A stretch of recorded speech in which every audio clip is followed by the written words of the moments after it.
In the Clone Wars, we saw Ahsoka Tano stand before the Jedi Council, accused of a crime she didn't commit.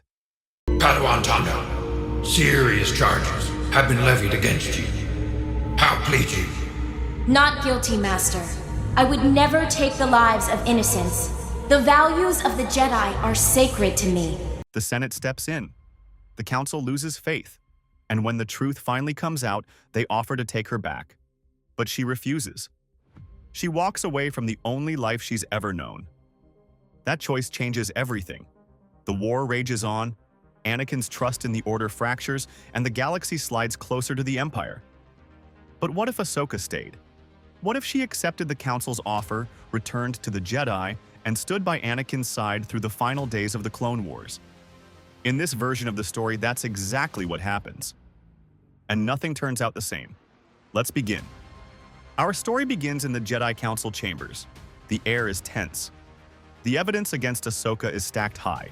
Dead clones, nano-droids, the word of witnesses who swear they saw her with Asajj Ventress.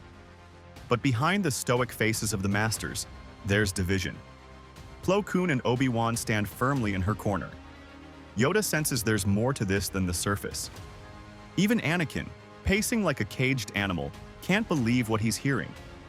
Then the Senate gets involved. Admiral Tarkin himself calls in via hologram, insisting Ahsoka be expelled so she can be tried in a military court. Mace Windu warns that refusing could put the Jedi at odds with the Senate. But Plo's voice cuts through. If Senate opposition gets in the way of doing what is right as Jedi, then the Order is already dead. The words hang heavy in the chamber. The Council votes to handle this themselves. Ahsoka is brought into the Chamber of Judgment. Her eyes are steady, but inside she's churning. "How do you plead?" Yoda asks. "Not guilty," she replies. She listens as the charges are laid out, but in her gut she knows exactly who's behind it. The name bursts out before she can second-guess it. Barriss Offee. It's enough for the Council to send Jedi to track her down. Anakin, restless, takes matters into his own hands. He hides in a security room near Ahsoka's cell, knowing the real traitor might come to silence her. He's right. The vent grating bursts open, and Barriss drops into the cell, her hands already outstretched, invisible fingers closing around Ahsoka's throat. Before the darkness can swallow her, Anakin is there, lightsaber in hand, cutting her grip and slapping binders on her wrists. Minutes later, Anakin is in the Council Chambers, shoving Barriss forward. "She's the one you want," he says, his voice sharp with victory. The Senate is called to witness the confession. On a live holofeed, Barriss admits to the bombing, to framing her friend, and to believing the Jedi have lost their way. Even Palpatine is forced to acknowledge the truth, though the glint in his eyes says he's already thinking of the next move. With the charges dropped, Ahsoka is summoned to the Council Chambers. Every master is there, their expressions softer now. Plo steps forward, telling her that her courage and resilience have been nothing short of remarkable. Mace calls it her trial. Yoda ignites his saber, the green glow bathing her face, and dubs her a Jedi Knight. Anakin is beaming. That night, the four of them, Anakin, Ahsoka, Obi-Wan, and Padme, celebrate at Dex's diner. From there, everything changes. As a knight, Ahsoka starts leading her own missions. The 501st is often split between her and Anakin. The war rages on, but her presence in the Order strengthens the trust between Anakin and the Council. The bitterness that once festered in him begins to fade. When the Separatists push into the Outer Rim, Ahsoka is right there with Anakin and Obi-Wan in the thick of it. Long, grinding sieges wear everyone down, but the trio becomes a legendary strike team. By the time the call comes, Chancellor Palpatine has been kidnapped by General Grievous. They've just secured a victory on Urbana. Without hesitation, they race back to Coruscant. Above the city planet, the battle is chaos. Star Destroyers trade fire with droid control ships. Fighters weave through clouds of flak. Anakin, Obi-Wan, and Ahsoka carve a path through the carnage, their starfighters dancing in sync. They board the invisible hand and immediately sense the trap. Palpatine sits bound in the observation deck. Count Dooku is waiting. His plan is simple: kill Obi-Wan and Ahsoka, and watch Anakin's rage consume him. But with 3 Jedi bearing down on him, the fight is nothing like he expected. They move as one at first, blades flashing in blue and green. Dooku uses the Force to hurl debris, trying to split them apart. Ahsoka tumbles aside, recovering in time to intercept a slash meant for Anakin. Obi-Wan shifts between offense and defense, searching for an opening. Dooku's riposte is brutal. A kick to Anakin's chest, a Force throw that slams Obi-Wan into a balcony, knocking him out cold. Then it's just Ahsoka and Anakin. She ducks under a sweeping strike, her sabers a green blur. But Dooku's lightning catches her square in the chest, sending her into the wall. Her vision fades. When she comes to, Anakin is standing over a disarmed Dooku, both sabers crossed at the Count's neck. Palpatine's voice is like a serpent in the room. "Do it!" Ahsoka's voice cuts through. "Anakin, stop. He's unarmed. We can question him, learn about the Sith. Killing him now would be a crime." Her words sink in. Anakin's jaw clenches. Instead of striking, he drives a boot into Dooku's face, knocking him out cold. They carry him back to their ship, Ahsoka levitating the unconscious Sith while Anakin hauls Obi-Wan over his shoulder. In the hangar, they veer away from the expected escape route, heading instead for the escape pods before Grievous can spring another trap. Minutes later, they're on the surface, greeted by clone escorts and stunned medics. Palpatine is free. Dooku is in custody. In the Council Chambers, the mood is different. The war is as good as won, and Anakin has done what few thought possible. Yoda calls him forward. "By the right of the Council, by the will of the Force, you are granted the rank of Jedi Master." Even Mace Windu's tone is warm. Anakin takes his seat among them, the youngest master in generations. That night, though, the dreams come. Padme, pale and gasping in childbirth. Anakin jolts awake, heart pounding. But this time, he's not shut out of the temple archives. As a master, he has full access. He spends hours in the restricted section searching for answers. The whispers of Palpatine's secret knowledge lose their grip. Anakin feels something he hasn't in a long time, trust in the Jedi. For a few days after Dooku's capture, the galaxy holds its breath. Palpatine, ever the master manipulator, tries to play the situation to his advantage. But with the Separatists' leader in a Republic cell, his options are shrinking. In the temple, Ahsoka spends more time with Anakin than ever. They talk openly now about the war, about their doubts, about the toll all of this has taken. She notices the change in him. The edge he once carried toward the Council is blunted. Being trusted, promoted, and heard has softened his distrust. Then word comes in. Grievous has been spotted on Utapau. Normally, that mission would have gone to Obi-Wan, but with Maul stirring trouble on Mandalore and Yoda deployed to Kashyyyk, the Council decides to split their remaining masters. Obi-Wan heads to Mandalore to face Maul. Yoda stays with the Wookiees. Ahsoka takes Kit Fisto and Saesee to hunt Grievous. Anakin, meanwhile, remains on Coruscant to oversee the transfer of Dooku. That's when Palpatine makes his move.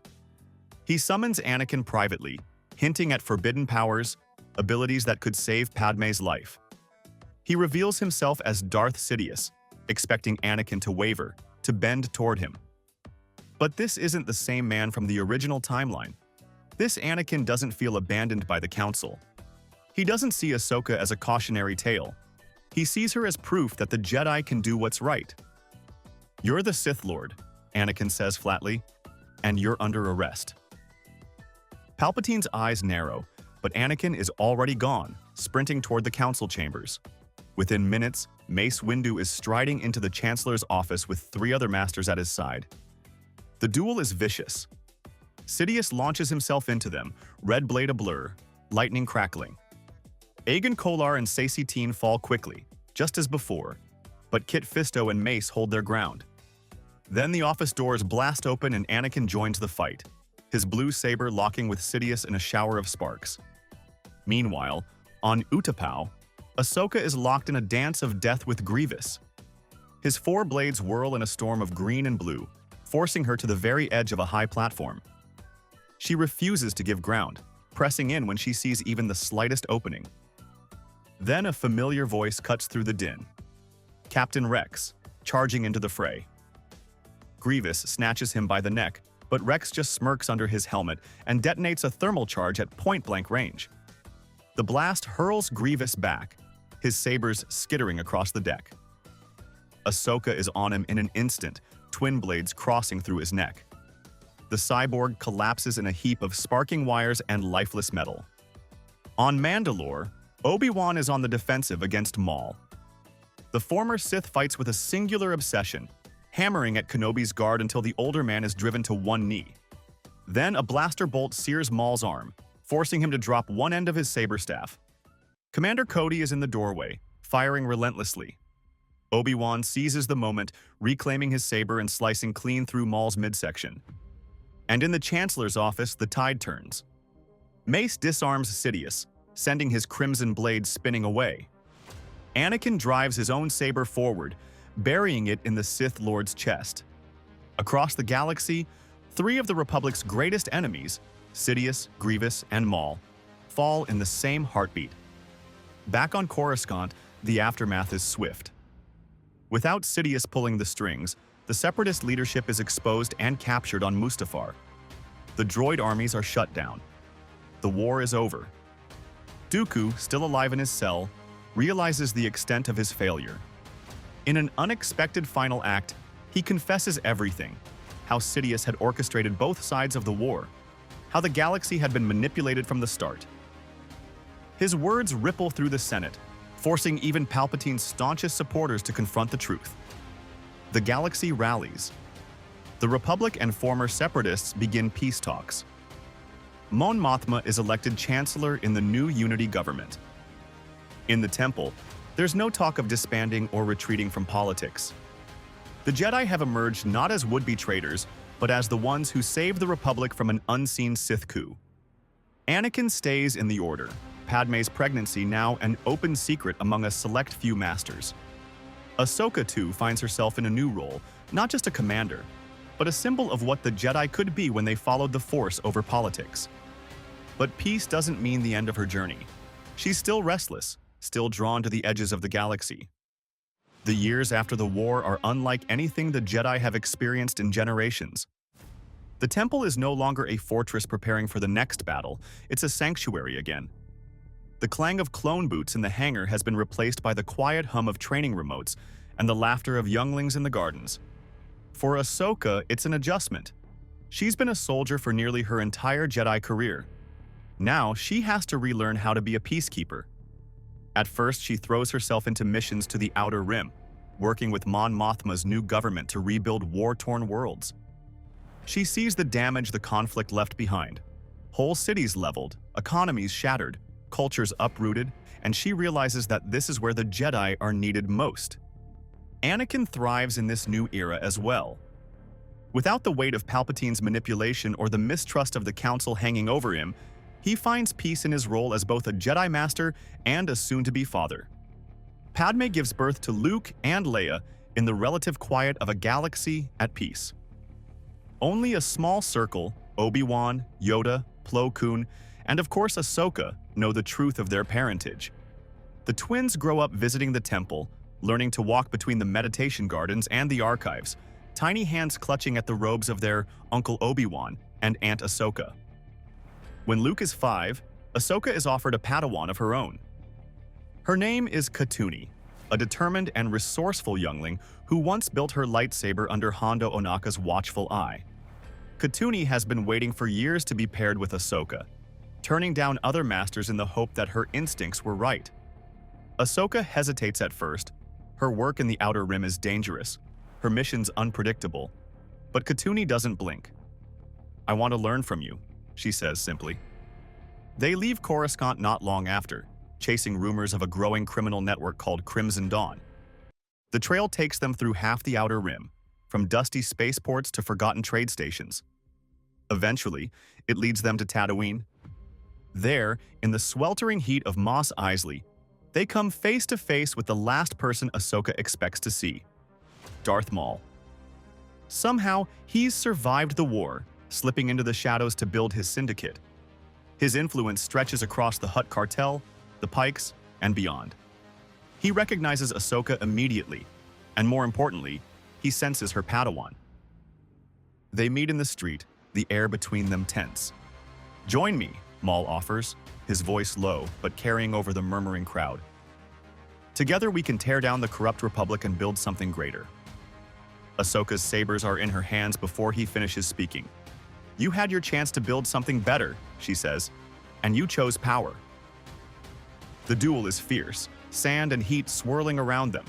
Maul's strikes are heavy, relentless, but Ahsoka meets each one with precision, her twin blades a blur. Still, she knows she can't let this drag on. Katooni is alone, and Maul's men will find her. At the landing pad, Katooni fights off a ring of Crimson Dawn enforcers. She's holding her own, but she's badly outnumbered.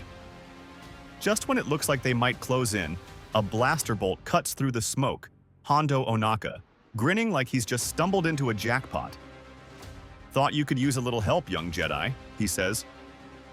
By the time Ahsoka reaches the ship, Maul lies in the street, his body still, his face turned toward the twin suns. Whatever dark plans he had for Crimson Dawn die with him. The Republic blockades the Syndicate's territory within days, dismantling its network piece by piece. For Ahsoka and Katooni, the mission cements their bond. Over the next several years, they travel together from one end of the galaxy to the other. Katooni grows into a capable and compassionate Jedi Knight, and when the time comes, Ahsoka watches her former Padawan take the trials with the same pride Anakin once had for her. By then, Luke and Leia are 9 years old. They've spent their childhood moving between their mother's apartment in the Senate District and the Temple's training halls. Both are strong in the Force, quick to learn and quicker to question. Anakin trains them quietly, carefully, guiding them with the patience he once lacked. When Grand Master Yoda passes peacefully in his sleep, the Council turns to Ahsoka. Oppo Rancisis takes the role of Grand Master, but Ahsoka is given Yoda's seat, her name forever linked with the lineage of Qui-Gon Jinn, Obi-Wan Kenobi, and Anakin Skywalker.